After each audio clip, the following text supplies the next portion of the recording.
नमो भगवते रुद्राय। ॐ नमस्ते रुद्रमन्यवौतोतरिषभे नमः। नमस्ते वस्तुतं वने बाहुव्यामुदते नमः। या तरिषु शिवतमा शिवं बभूव ते धनुः। शिवा शरव्याय कवतया नो रुद्रमिलय। या ते रुद्रशिवा तनूरघोरा पापकाशिनी। त्वया नस्तनुवाशन्तमया गिरिशन्ता विचाकशीः। यामिषुं गिरिशन्तहस्ते विवर्ष्यस्तवे।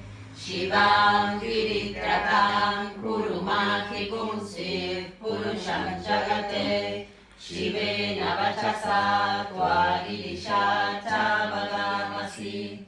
यथा नः सर्वमिज्जतदयक्ष्मगुं सुमना असते। अद्य वोचरदिवक्ता प्रथमो दैव्यो विशके।